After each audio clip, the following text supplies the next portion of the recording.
Okay, Earth science time. We're talking today about the dangers of volcanoes. So I don't know how we want to. What's the title of your exploration? We can just say it, make it the same. The title is not Mount St. Helens. Natural hazards. Natural hazards. Okay. Something that really frustrates me, and this is not going to become a talk about things that frustrate me podcast, but once in a while I will say something like Camden has done, and she's right, and she's answering the question correctly, and someone in my life will say, this is my wife, she will say, "You're so literal," and I was like, that's the right answer. You asked a misinformed question, and you gave me the wrong question, and you expected a different answer, and that's exactly what has just happened. I realize now, being on the other end of that, how frustrating it is for her.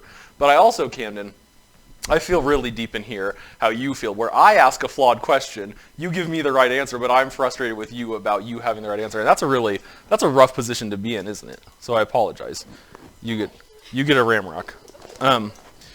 Okay, so we're talking about the dangers. This is called natural hazards, but it doesn't include all of them. You know, I mean, like if we were making it a comprehensive or even slightly compendious list of natural hazards, we would probably include like tornadoes and tornadoes and hurricanes, weather events that are not going to be included in this. We're talking specifically about earthquakes,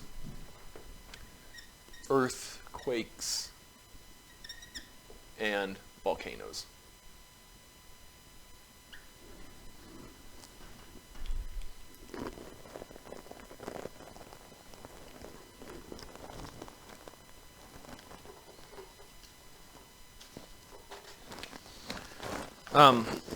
I'm trying to think of which way we should probably.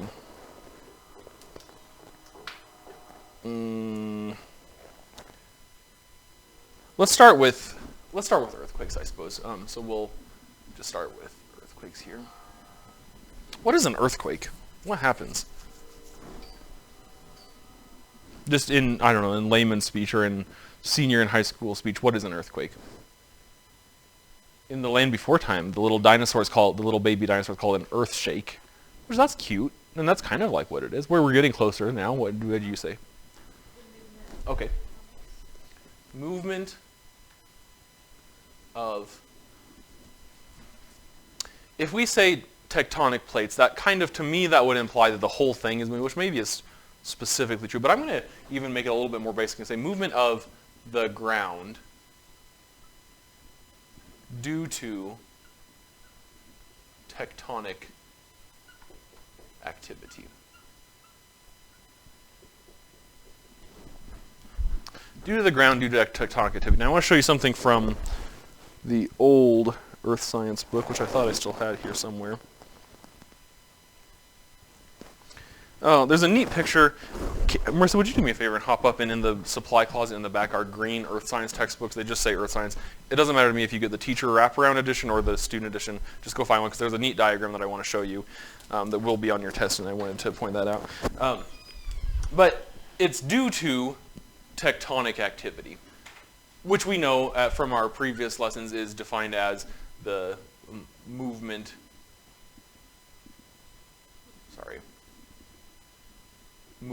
of Earth's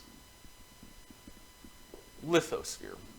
We could say crust, but we're going to be more specific and say, actually less specific, we're going to be more general and say lithosphere. Lithosphere, which I haven't spelled wrong, but I have done a poor job penmanshipping, thank you. Wow, this is cold. Sorry, am I in your way? There's a neat diagram in here I want to show you about earthquakes, if I can find it.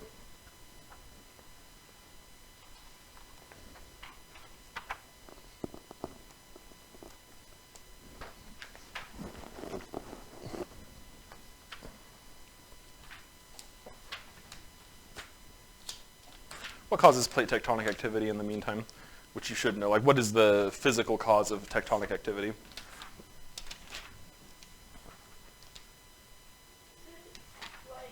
Convection in the asthenosphere. So you should maybe jot that down just while I look for this because that is still important. Okay. So this is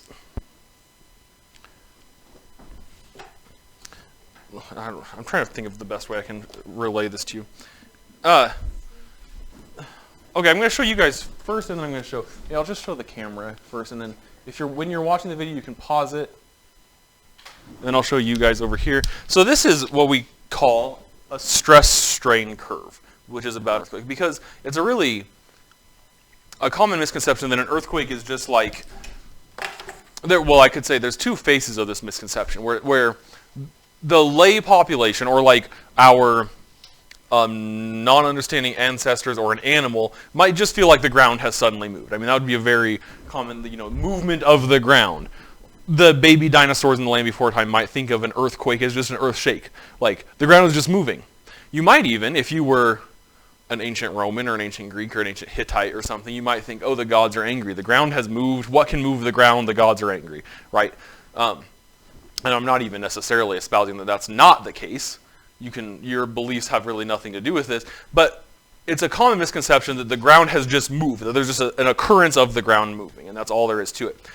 And then when we learn about plate tectonics and we learn that the plates kind of move all the time, we think that they're kind of in constant motion. When you read something like, which was on your last test, that plates move at a rate of 1 centimeter per year, it makes it sound like they're just moving so slowly that we don't really perceive it, but constantly. And both of those are wrong. It's not a sudden event that only happens then, and it's not a sudden or a gradual slow movement. It's somewhere in between. And what happens is, and we used to do a lab that demonstrated this, where we would take this textbook with sandpaper on the bottom, and we tape sandpaper to the table, and we would use a rubber band, and we would pull it. And in this demonstration, this really gets pretty close to what actually happens. What would happen if you had sandpaper book on a piece of sandpaper and you were pulling it with a rubber band? At first it wouldn't move at all, right? First of all, when you pull it, the rubber band would stretch.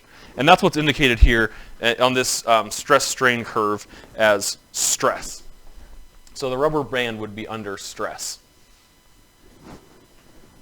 So there is constant force from plate tectonics on the lithosphere, and that's called stress.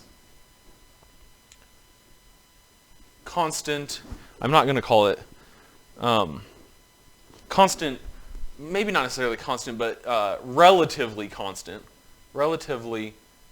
force acting on the lithosphere. And that's like the stretching of the rubber band. And in real life, in the lithosphere, how is that stress absorbed? Well, through some stretching or compression of the plates themselves. Because we think of rock as very solid, don't we? But on the very large scale, even the lithosphere, which is solid rock, is susceptible to stress, to expansion and contraction, to compression and shear stress of the forces that are put on it. So the rubber band represents the stress, the relatively constant force acting on the lithosphere, causing more or less reversible compression or stretching. I say reversible, meaning that if the force stops, the rock will slowly go back to the way it was, and that's stress. But then, when the rubber band gets pulled tightly enough, what will happen? It'll move, and it'll go like this. Will it? No, it'll be, because of the sandpaper, because of the friction on it, it'll be a sudden movement. So you'll stretch the rubber band for a ways, and then when the rubber band more or less has had it, the book will suddenly jut forward. And that's an earthquake. So that movement forward, that eventual forward movement is strain, which is deformation in the direction of force. This book defines it as, the deformation of materials in response to stress is called strain. I can try to think of an example that isn't violent, but I'm just going to use the violent one. Imagine you have an enemy. This is probably not applied to you, but imagine you have an enemy and they're really, maybe they've done something physically to you and so you're mad at them, but there's also like a precedent of physical violence. So it's not like you're just coming out of the blue and punching someone in the face. But you have an enemy. Picture someone in your head who you're inimical with. and they've punched you in the face, and that really upsets you, doesn't it, when they punch you in the face? They're being mean to you, and you have to defend yourself. And all of this is a prelude to the fact that I'm not endorsing violence, but I'm going to use a violent example, but I'm not endorsing violence. So they've been mean to you, you have to defend yourself, so you're going to break their arm. And so when you first start putting some pressure on either end of their arm, yeah? Have you ever broken anyone's arm before? Don't answer that, Tristan. So when you first put pressure on either end of their arm, a better example I'm now thinking of would be a stick, but we're going to just keep using the arm of your enemy to make it hit home better. So you're first putting some pressure on either end of their arm. It will perhaps bend a little, and it will certainly hurt, but it's not going to break. That's the stress part. You're stressing their arm. But if you let go, then they say, "Ouch! I'm going to call my uncle who's a lawyer." You let go, the arm will go back to the way it was. It may be hurt, but it's not damaged. It's not injured. However, if they don't yell, they're going to call their uncle who's a lawyer, and you just keep going. Eventually, there will be a strain, and it will break. And that's deformation. Irreversible, more or less. Irreversible deformation. The arm is now broken. In the same way with the plate tectonics, or the same way with our rubber band contraption, there's forces acting on it relatively constantly that are causing some fluctuations in its shape. But there's no actual movement until all of a sudden at once there's a strain, the ground breaks, the earth shakes. And that is an earthquake. This book, I was going to say yours, this book specifies elastic and plastic deformation. And that's what's neat about this little chart here, is that we have stress on this axis. And remember, stress is the force causing this, and strain, which is the breakage. So for a while, as the stress increases, the strain is very little. That's like the bending of this person's arm. And this is called elastic. This portion is called elastic deformation. What's the word elastic mean?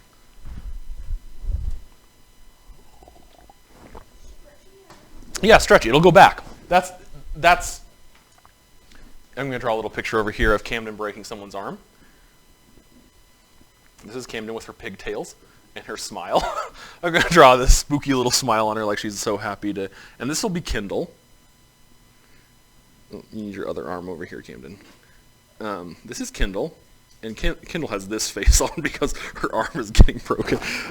I am not endorsing violence. I think this is a funny and a good example. Okay, but the bending of the arm, or the pressure put on the arm, or the rubber band stretching, or, in the example we're trying to get to, the ground deformation that is slow and imperceptible, that we can't perceive, is elastic deformation. Now in red, I'm going to draw the part where after this, there's quite a lot of, even with a little bit more stress, I tried to draw this slightly upturned. Slightly upturned. Now with just a little bit of stress, there's quite a lot of strain, of deformation. And that's where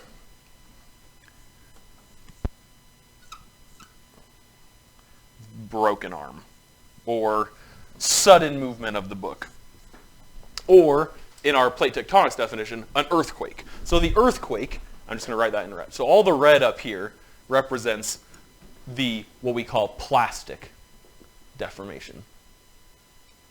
Plastic meaning, and this is why we use the word plastic for the asthenosphere, and why we use the word plastic for this chair back, is that, here, come here, get out of here.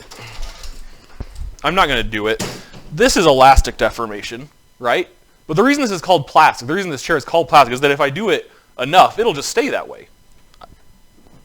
I'm not going to do it. This is the elastic deformation, but if I had a piece of plastic that would work for this. Okay, here's one in my garbage. The reason this is called plastic is that it doesn't take very much. Look, I mean, there's almost no strain at all, and it has been changed in shape.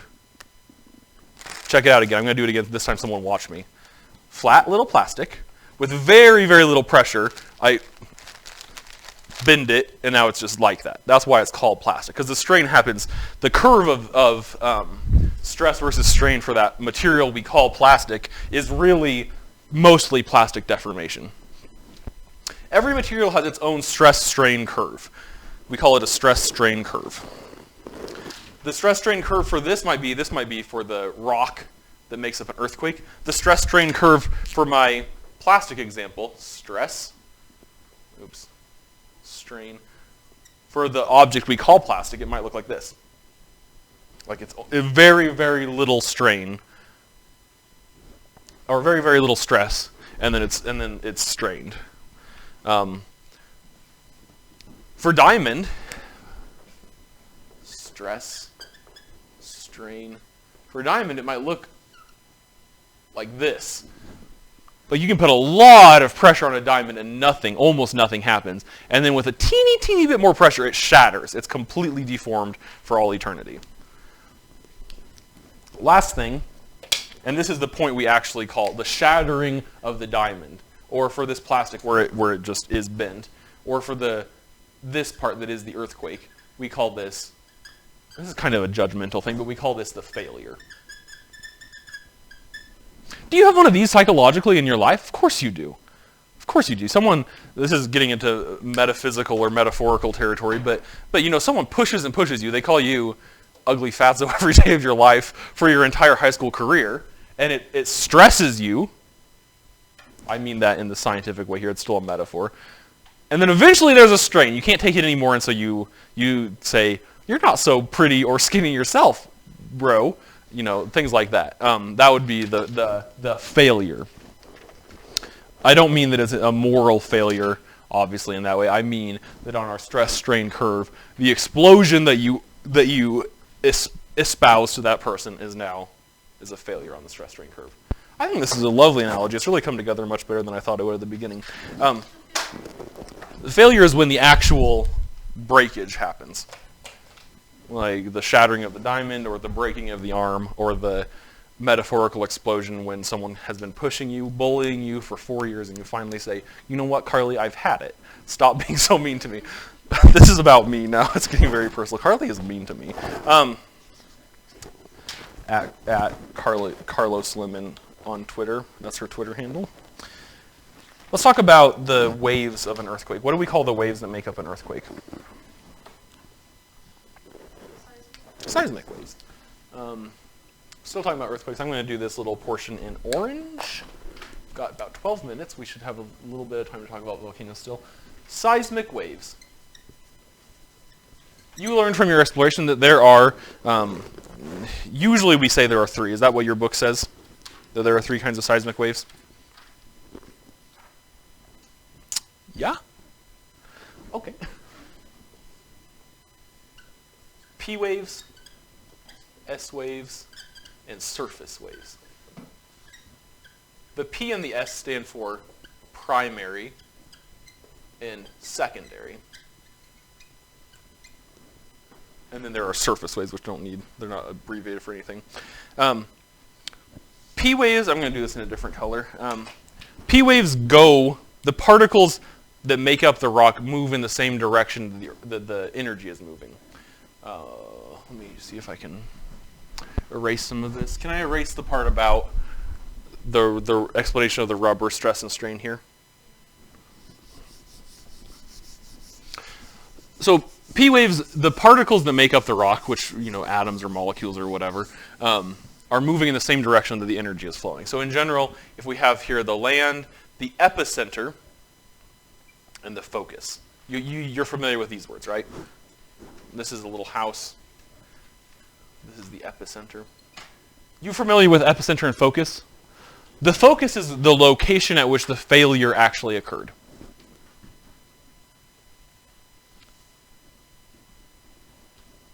The epicenter is the point on Earth's surface directly above the focus. So the focus is where the failure actually occurs. Point of failure. And the epicenter is the point on the surface above the focus. And I've drawn this crack here. What would we call the crack in seismology, which is the study of earthquakes? What would we call the crack? A fault. One of the reasons I've drawn it this way is to show you that even if the fault is here, even if the actual crack in the rock appears over here, the epicenter may be miles and miles and miles away from that because the crack doesn't necessarily go directly up and down from the focus. Anyway, so where will the energy of the earthquake flow from? From where will the earthquake energy flow? From the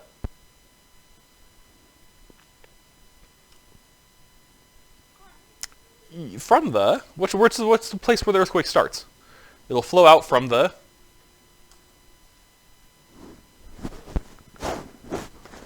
focus, yeah. So the energy is flowing outward from the focus in all directions. And that energy takes the form of P waves, S waves, and surface waves. In a P wave, the direction the particles move matches the direction of the energy flow.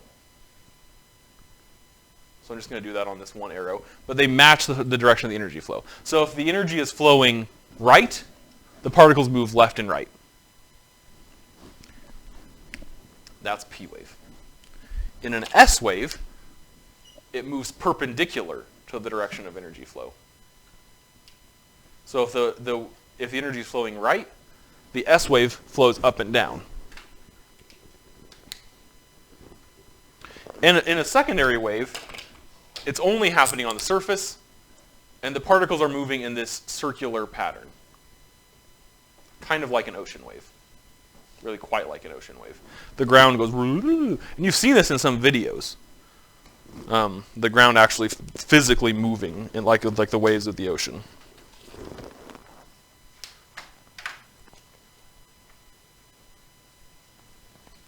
One other important thing is that primary waves can't travel through a liquid, which is one of the best pieces of evidence we have that Earth's core is, or the Earth's asthenosphere is at least partially or can be thought of as a liquid, because what did I just say? The S waves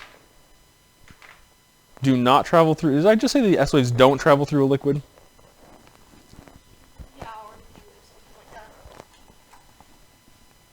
Yeah, something like that, but it was really important that we know which one is which. I really thought this would tell me. We'll get back to that in a second, but just so that you know, the P waves, the primary waves are called that because they travel the fastest. So if we have an observing station over here, this is our observing station, the primary waves will get there first, that's why they're called primary waves. The secondary waves will get there second, and then the surface waves will follow.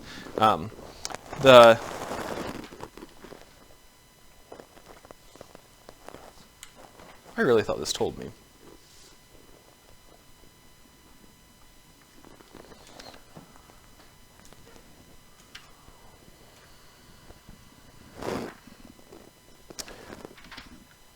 Oh, here it's on the next page. We are going to talk about volcanoes. Give me a second. The secondary waves do not travel through a liquid. No, in a liquid. And that's one of the ways that we know that Earth's interior is at least partially... No.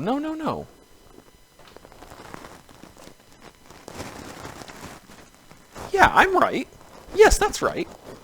Yeah, they don't travel through a liquid. That's right. Okay, good. There's this neat chart.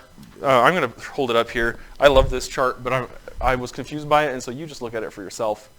You can kind of read that. Pause the youtube.com. Just pause it. Oops, turn it this way. No, back over here. Pause it and look at this chart because it's sick. That's one of the pieces of evidence we have that Earth's interior is not entirely solid. The three scales that we use to measure earthquakes are the Richter scale, moment magnitude. We are going to talk about volcanoes, Tristan, but we're going to talk about them for 4 minutes. The three scales we use for earthquakes are the Richter scale, which you've heard of, I think, the moment magnitude scale, and the modified Mercalli.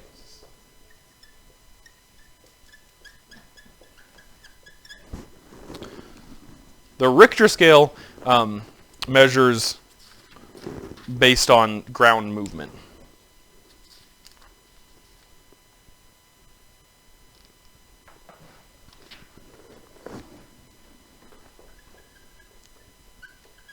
And it is logarithmic. meaning, as you know about logarithms, that 2 on the Richter scale is not twice 1 on the Richter scale. 2 is 10 times more than 1. 3 is 100 times more than 1. 4 is 1,000 times more than 1. The moment magnitude scale is a direct measure of the energy released. Energy released by earthquake. In, what unit do we use to measure energy? Does anyone remember from physical science or chemistry? It is joules. It's usually, we measure it usually in megajoules or even gigajoules, depending on the earthquake, but it's joules is the base unit. And the modified Mercalli, this one's kind of fun, but this one is qualitative. And it is based on what kind of stuff is going on.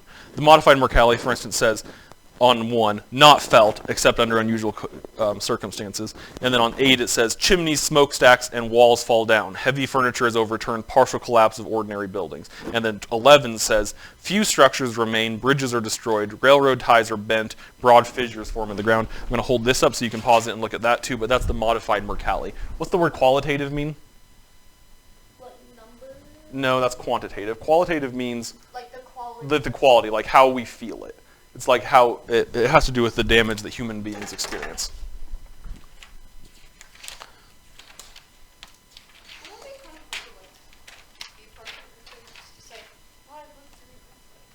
Yeah, and there are earthquakes here, so someday you will.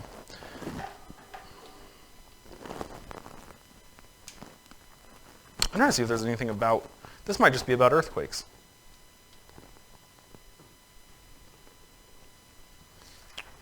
What was there about volcanoes in your explorations that we could talk about briefly for 3 minutes?